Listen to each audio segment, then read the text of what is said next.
Welcome back to the channel, and we're going for the final part of our routing series, and we're looking at the finished version. So this is Old Wickham Heath, which is my World Cup of Design 2022 entry, and as some of you might have played and worked out, this is the one that was featured in the routing videos. So what I want to do is briefly walk you around the final bits of changes, because I did say at the end of the third episode, I always make changes as I'm going, because you get to know a plot even better. And I wanted to walk through the final couple of things. There will be some more content coming based around this course to the channel, but I'm pretty busy at the moment, so it'll be fairly sporadic. The core of the routing, looking up at the sky, remained pretty much the same. In fact, the only changes were pretty minor. We interacted with the ravine exactly as planned, so 5, 6, 7 worked around it. 8 kind of played down and through it, which was always the intention. As did 12 in the end, which changed a little bit in terms of how I'd originally envisioned it. And the main change, really, some of you might have noticed, was 16 and 17. And we'll go into those changes, because each one of those is really thought through. It's not just because you can't come up with a whole initially. It's got to be overall flow and what makes the most sense, and what above all else, what you feel the course needs. So yeah, the most part, hole 1 stayed exactly as planned. It was a gentle kind of opening par 5, which was what I really wanted as an opening shot. I thought it introduced the course really nicely with that open feel.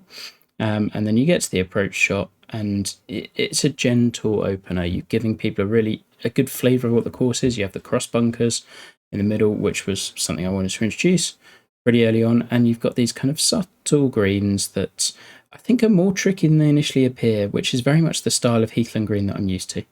The second was a short par 3, which took me a number of times to get right, and actually I'd had about 3 or 4 attempts at this hole before starting the routing tutorials. This had been a long par 3 at points, this had been a redan at points, this had been a short par 3 with a side-on green, and I finally found something I liked with this one, where it was just actually, you know what, it's a green that is going to test club selection more than anything else. The third hole pretty much stayed the same. The only change I made to this was pretty late on, where I just started moving the green a little bit further left to where it originally was. It was a little bit further out here, but as you'll recall from those routing tutorials, this area here became really key in getting right with spacing. And I fiddled with it quite a few times to get it exactly where I wanted, but you'll notice there's a lot of greens on this little axis here. So as you can see, we've got 1, 2, 3, 4, 5, 6 just on that central portion. So spacing became really important, and not feeling too claustrophobic, so you're right on top of one another, but still getting looks over other holes is really what I go for. And you don't get it right in the planning stage always. So this green ended up moving, mostly because actually I realised I didn't have very many side-on greens where you were approaching to one specific side, and I wanted to really encourage you playing out to the right on the drive to open up the look into the green. It also has quite a funky little green. There's lots of interesting breaks and borrows on here. But it worked quite nicely, and it freed up a little bit more space for 13, which we'll come back to later. 4 stayed exactly the same, although this hole went through lots of different iterations.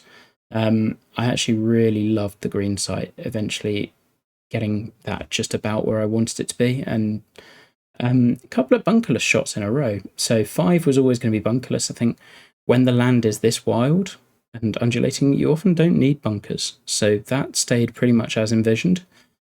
6 came out nicely. I really enjoy this par 3 playing back over. Thought that worked well, and I liked that it sat in this little amphitheatre of its own. Originally the green was over further this way. Tucking it down here really made it feel a bit more like it was playing into its own little environment rather than just a shot across a ravine. It was into the bowl as well, and there's all sorts of fun ways. If you haven't yet tried it, pin 1, which we're looking at here, try just bumping a little iron down and to the right. It's the most fun shot on the course, just over that front bunker. But there's loads of ways to get it close on that hole. I really enjoyed that front pin. There's about 4 different shots you can play to try and get it close. 7 took a couple of goes, and actually was the last hole I ended up putting down, because how it interacted with 4 was really vital, making sure there was enough space, that we were using the camber in a way that felt different. The big change here actually was really raising up the green sight.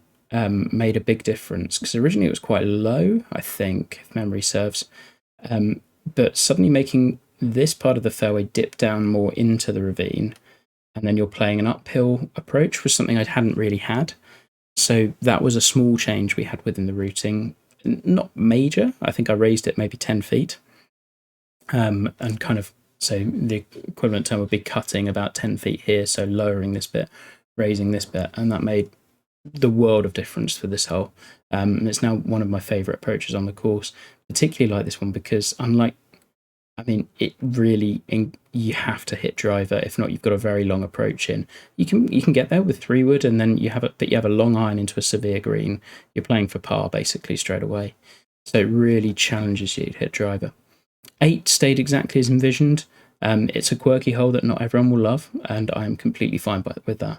There's this Addington-inspired hole. If you check out the fried egg, there's an eclectic 18th, and you're looking for the 12th hole at the Addington. But there's this awesome hole where you can't hit driver off the tee, or you just end up, you can try to reach the low part of the fairway, but it's really by chance. Sometimes you get caught up in the heather, sometimes you don't. And actually, if you're low, I don't necessarily think it's always a better shot. You have this awkward, very uphill shot that always caught me out when playtesting. I'd always underclub it. Whereas if you're playing from here, you're kind of level, and you can see a bit more of the green, you can see a bit more of the trouble. You're hitting a longer shot, so it reacts a little bit differently. It was just interesting, this hole, and I really enjoy it because it's so different to what I'd normally do. Not necessarily better, but different. Now, 9 and 13. These went back and forth the whole time. So, as you can remember, with the first routing videos, 9 originally had gone back up towards the clubhouse. Then we changed it and moved it back down here, and it became like a punch bowl, and I kind of went with that. But I found in here I just simply wasn't getting a punch bowl green I liked that didn't feel too easy or too difficult. And I then tried shifting it up to here and having it kind of cut into the hillside and overlooking this hole, but it meant that you couldn't miss left, which I didn't love, and it also really exaggerated the angle of the tee. Now, if you look back at the previous routing videos, which is quite a cool way of doing this, you'll notice that although I've replanted these trees, they're roughly in the same spots, so you can kind of visualize how little was done to the land to make this hole. And there was this diagonal ridge cutting through it that I decided to build the hole around. What we wanted to do was just have a running approach into this green. So although you've got the cross bunkers, there's plenty of land over it, and it's really just bouncing the ball in towards the green, which has a couple of little plateaus either side. Again, one of the subtler greens on the course, but I really liked how this one came out in the end, mainly because I tend to find that the holes that I have to work the hardest with and kind of get it on my 3rd or 4th or 5th idea, usually they're the ones that stick with me a bit more. 10 stayed the same as eventually planned, and I kind of detailed that hole when I was running through it on a different video. Really like how this one works. Is like you can take on this little bit of fairway, but you're running the risk of a tree and landing in bunkers and heavy rough and what have you. Or you can just bail out here, and sometimes you get the angle, sometimes you don't. You have to be really careful where the pin is. It just felt a nice blend with the longer kind of running approach we've got on this one. Suddenly going to a shorter, more strategic aerial approach where you're thinking about pitch. Worked really nicely. 11's my favourite look on the course. I've rarely built par 3s I like more than this. I thought the setting was perfect. Loved the quirk of coming back to the clubhouse on the 11th. Just so random, but it fitted. Really liked the green. Just, yeah, loved it. Now 12 also had a late change.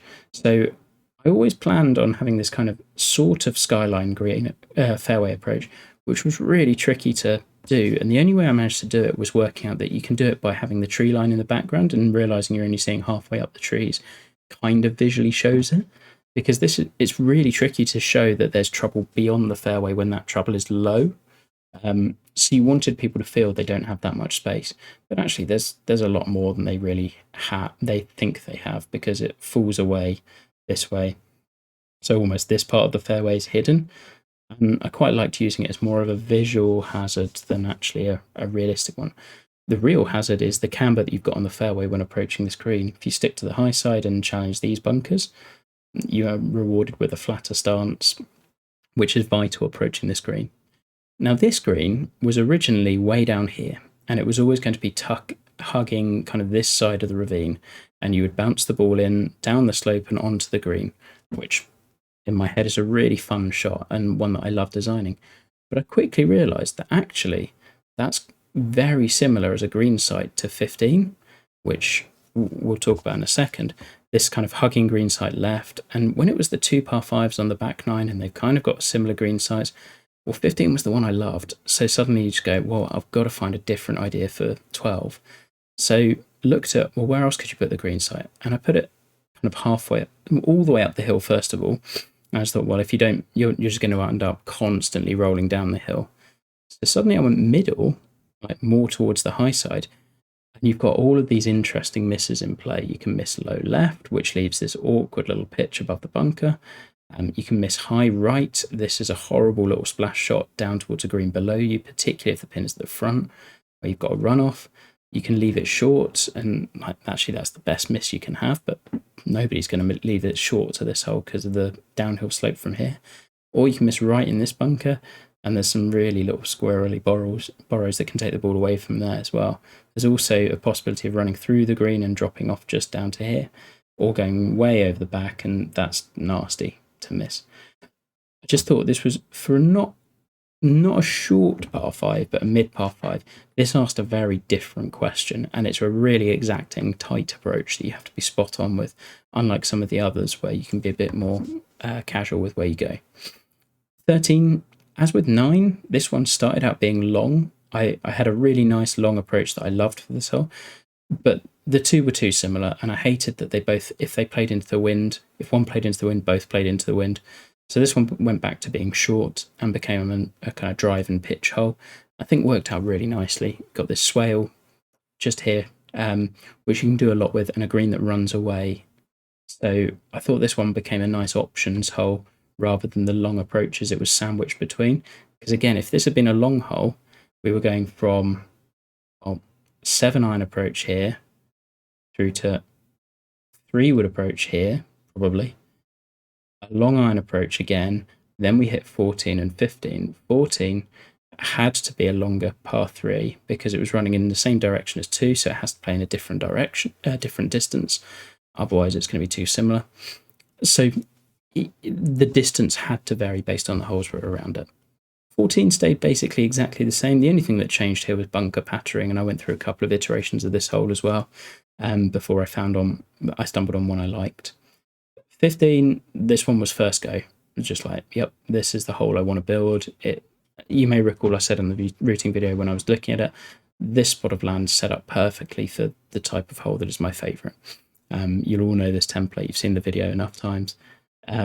Just put a bunkerless version of it, and with a little island kind of fairway that tempts you to push it a little bit further and leaves a really tricky little pitch down from way above the green with the ball below your feet on a downhill lie. It's just an awkward shot, and it constantly tempts you to cling to the high side when really you want to be clinging to the low side. So even when you're trying to play safe, it's just asking questions. Again, shows that with the 2 holes with the biggest land movement, so this and 5, you didn't need bunkers on. They wouldn't have added anything, so we didn't have any.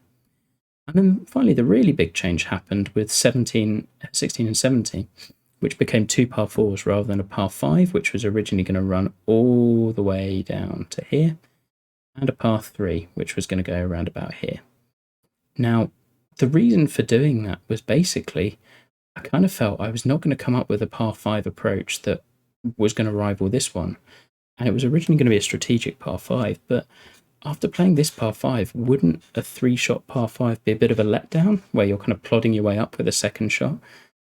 I also had a really cool green side that I wanted to bounce the ball in, but again, I kind of felt that I tested that shot.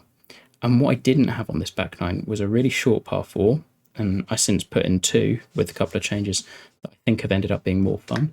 And I didn't have a good mid-length par 4 that kind of gave you a wide fairway but asked you to choose a side. So that's what 16 is. 16 gives you a choice of sides. There's bunkers around, but it's a really wide, generous fairway. So it's really about picking where you want to go and then just executing. Right side slightly tighter, but still very doable. Left side, there's a lot of space up here. What really defines this hole, though, is that false front in the middle, which basically splits it into a short left tier and a short right tier. If it's right, you go right and you get the angle. If it's left and you're going right, you're coming in over that false front. And this green became, when I started playing with par fours, it's now, can play with the size of the green. So this green's actually quite small.